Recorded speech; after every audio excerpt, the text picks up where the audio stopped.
Sorry I kept you waiting forever and a day, but now we're out here together with nothing standing in our way. Can you feel the attraction? Feel the attraction. Can you feel it between us? This energy's inside us like electricity. Halo semuanya, kembali lagi bersama saya Laksana Bodi Prasetyo. Yang kita tunggu-tunggu akhirnya datang juga nih brosis, Honda CR-V 150L versi 2022 warna putih hitam, yang sebelumnya belum pernah ada untuk Honda CR-V 150L versi 2022. Jadi kemarin saya sudah sempat membahas untuk yang warna hitam ya. Jadi buat brosis yang pingin lihat reviewnya untuk Honda CR-V 2022 warna hitam, bisa cek link yang nanti akan saya cantumkan di deskripsi. Jadi sekarang yang di depan saya adalah CR-V versi 2022 warna Extreme White, dan ini adalah pertama kalinya AHM meluncurkan warna putih untuk Honda CR-V 150L brosis. Bicara soal harga, dari segi harganya sendiri belum berubah, masih sama dengan generasi yang sebelumnya di 34 jutaan untuk OTR Bekasi, jadi belum menyentuh 35 juta. Oke, langsung saja kita bahas untuk detail, spesifikasi, dan fitur yang dihadirkan oleh CR-V 150L versi 2022 ini. Jadi karena warna putih ini brosis adalah warna terbaru yang sebelumnya belum pernah ada, saya akan bahas dari detail warnanya terlebih dahulu. Nah ini dia. Untuk tampilannya dari bagian samping seperti ini, dia menggunakan warna putih di bagian bodinya. Jadi warna dasarnya ini putih sampai ke bagian belakang, sampai ke sini. Nah di sini terdapat balutan stripping bertuliskan 150L. Dia menggunakan warna abu-abu ya. Abu-abunya itu dia mengkilap seperti ini, glossy. Ada L menggunakan warna orange. Kemudian ada CR-V yang sangat besar. Konsepnya ini sebenarnya mirip dengan konsep stripping versi 2021. Cuma beda di warnanya aja ya. Kemudian di bagian depannya terdapat balutan stripping juga, abu-abu dan silver sama-sama mengkilap atau glossy, dan ada pemanis menggunakan warna orange di sini. Jadi yang membuat warnanya itu menyala dan kontras menurut saya adalah warna orange ini brosis.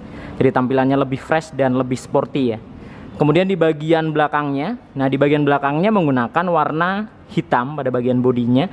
Jadi depan putih, belakangnya dia hitam, putih dan hitam. Dan untuk strippingnya dia menggunakan paduan putih, silver, kemudian ada abu-abu dan ada orange di sini. Jadi karena ada warna orange ini, jadi terlihat lebih menyala ya di bagian strippingnya. Nah di bagian bodi sampingnya sampai ke belakang ini menggunakan warna hitam glossy dan sama sekali tidak ada balutan stripping di sini. Jadi polos brosis. Kemudian di bagian bodi belakangnya ini dia juga full polos menggunakan warna hitam glossy. Di bagian ujungnya terdapat tulisan Honda menggunakan stripping berwarna putih. Kemudian di bagian joknya untuk yang warna putih ini berbeda dengan warna hitam yang menggunakan jok berwarna merah. Untuk CR-V warna putih di bagian jok tetap menggunakan warna hitam. Terdapat pemanis di bagian belakangnya, tulisan Honda ini dia berwarna putih. Jadi memang joknya hitam, ada tulisan Hondanya ya, yang semakin mempermanis tampilan dari bagian joknya. Kemudian untuk bodi di bagian bawahnya sini dia ada tambahan brosis, bahan plastik kasar di bagian bawah berwarna hitam doff, ada motif bulat-bulat. Nah ini dia. Dan di bagian belakangnya ada motif bintik-bintik, kemudian ada garis-garis seperti ini. Nah tampilannya seperti ini untuk fullnya. Dari bagian bodi sampingnya sangat terlihat fresh dan sporty banget ya. Nah di bagian tangkinya ini menggunakan warna hitam doff. Jadi memang untuk semua versi di bagian tangkinya sini dia hitam doff, tutupnya menggunakan warna hitam. Kemudian di bagian bodi depannya, nah di bagian batok kepalanya ini full hitam polos dan tidak ada stripping di bagian atasnya. Berbeda dengan yang warna merah. Warna merah itu ada balutan stripping di bagian atas, tapi untuk warna putih ini full polos menggunakan warna hitam. Nah, ada balutan stripping di sini menggunakan warna putih. Kemudian di bagian spakbornya full putih brosis. Jadi memang warnanya ini fresh banget menurut saya. Nah, di bagian shocknya masih sama, dia menggunakan Showa dengan tabung shock berwarna emas. Ini khas CRF banget ya, menggunakan warna emas. Di bagian tutup atasnya dia menggunakan warna hitam brosis. Seperti ini, terdapat tulisan Showa di sini ya, menggunakan tutup berwarna hitam. Kemudian di bagian covernya, cover bagian bawahnya, nah ini dia menggunakan warna hitam. Hitamnya ini glossy dan sama sekali tidak terdapat balutan stripping. Nah, di bagian pengeremannya tentunya sudah dibekali dengan disc brake dengan disc tipe wave. Jadi terdapat lekukan-lekukan di bagian permukaannya. Kaliper menggunakan Nissin 2 piston berwarna abu-abu. Kemudian di bagian velgnya sama seperti generasi yang sebelumnya, menggunakan warna hitam glossy. Jadi hitamnya ini glossy, di bagian jari-jarinya dia chrome, kemudian di bagian tromolnya menggunakan warna silver. Nah, ini dia brosis.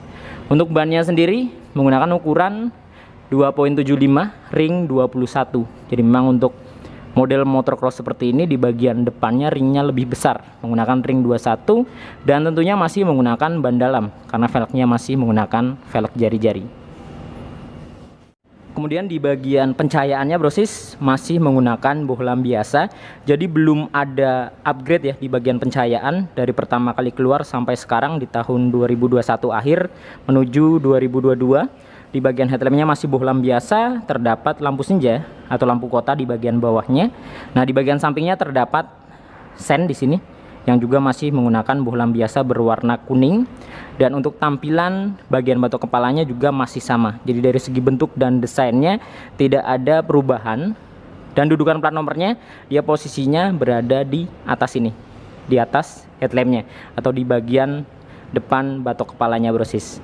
Kemudian untuk bagian stop lampnya ini juga masih sama dengan generasi terdahulunya, masih sama-sama bohlam seperti ini tampilannya. Dan di bagian stop lampnya ini jika brosis memperhatikan, ini sama persis dengan yang digunakan oleh Supra GTR. Masih menggunakan bohlam biasa dengan mika berwarna merah. Di bagian sennya juga masih bohlam biasa berwarna kuning. Nah, di bagian spakbornya sini, nah di sini terdapat mata kucing dan lampu senja yang keluar seperti ini.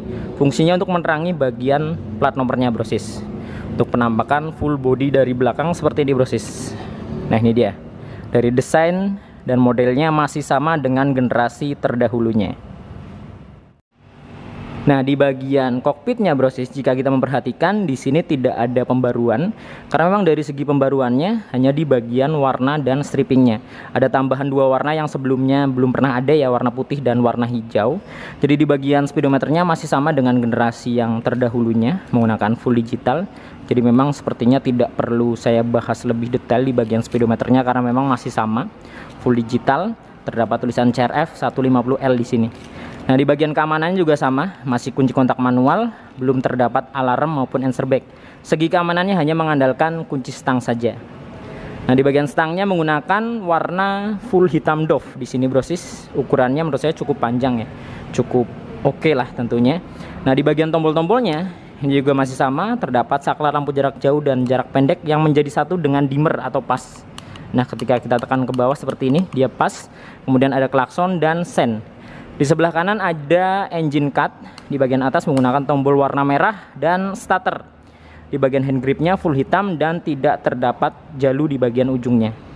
Nah, di bagian handle kopling dan handle remnya dia menggunakan warna silver seperti ini. Dan di bagian segitiga atasnya di sini juga menggunakan warna silver. Nah, untuk tangkinya sendiri brosis dapat menampung sebanyak 7,1 literan. Jadi masih sama dari segi tangkinya, kapasitasnya sama, tidak ada pembeda dengan generasi terdahulunya. Di bagian joknya, bahannya menurut saya memang bisa dibilang cukup keras ya. Nah, di sini terdapat tali brosis yang berfungsi untuk menggeser-geser motornya ketika kalian parkir ingin geser, karena ini nggak ada behelnya ya, dia menggunakan tali seperti ini. Oke, kita turun sekarang ke bagian mesinnya nih. Nah, di bagian mesinnya mungkin ekspektasi dari kalian CRF 2022 sudah mengalami upgrade di bagian mesin. Tapi kenyataannya tidak brosis. Di bagian mesinnya masih menggunakan mesin yang sama. Jadi menggunakan mesin injeksi bertipe SOHC. Jadi memang CRF belum menggunakan mesin DOHC. Mungkin andaikan dibekali dengan mesin DOHC seperti Sonic, kemudian GTR atau CB, CBR mungkin akan lebih powerful ya. Sayangnya masih SOHC, berpendingin sirip-sirip, 150 cc. Kapasitas oli mesinnya hanya 1 liter, mempunyai 5 percepatan atau 5 perpindahan gear. Jadi memang dari segi mesin belum mengalami perubahan. Kemudian di bagian frame-nya atau sasisnya ini juga masih sama menggunakan warna full hitam. Ini dia, hitamnya glossy.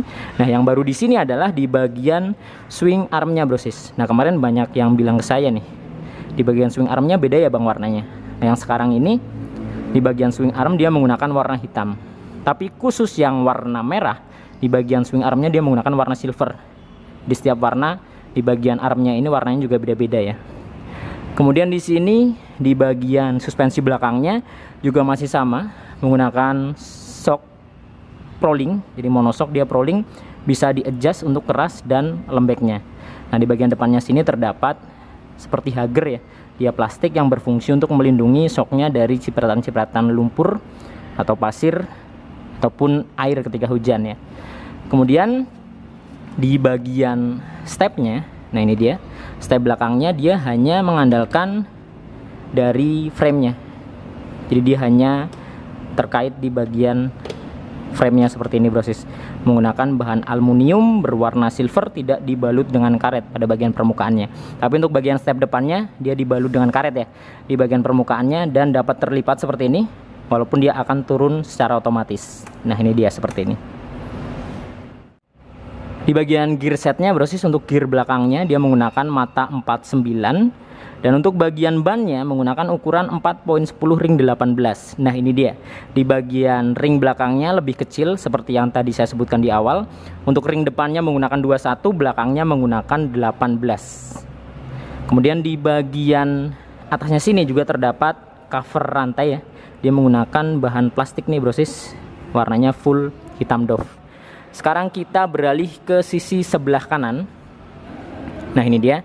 Di bagian sebelah kanan, di bagian atasnya terdapat knalpot menggunakan warna full hitam. Jadi di bagian silencernya hingga ke bagian leherannya sini, ini full hitam doff. Terdapat balutan cover muffler di bagian ujung belakangnya atau di bagian silencernya menggunakan warna silver yang sekilas memang mirip dengan plat, padahal ini plastik, brosis. Ini plastik ya. Terdapat lubang di bagian tengahnya sebagai pemanis, dan terdapat cover lagi di sini di bagian bodinya. Jadi terdapat 2 cover di sini, di bagian bodi dan di bagian knalpotnya juga ada ya. Kemudian di sini kita masih bisa melihat, brosis, untuk fitur kickstarter atau selah-selahan yang sudah tidak digunakan di motor-motor zaman sekarang. Contohnya seperti CB dan CBR. Untuk mesin DOHC-nya hampir semua sudah tidak menggunakan kickstarter, tapi di CRF ini masih menggunakan fitur kickstarter. Nah, di bagian leherannya juga terdapat cover di sini. Dia menggunakan bahan plat. Nah, ini dia baru plat nih, menggunakan warna full hitam. Kemudian di bagian pengeremannya, nah ini dia tentunya juga sudah disc brake ya, menggunakan disc tipe wave. Terdapat lekukan-lekukan di bagian permukaannya. Velgnya menggunakan warna hitam glossy. Di bagian jari-jarinya chrome. Kemudian tromolnya menggunakan warna silver. Nah, di bagian armnya penampakannya seperti ini. Jika kita melihat dari sisi sebelah kanan, warnanya hitam.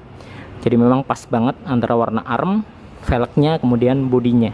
Hitam dan macho menurut saya.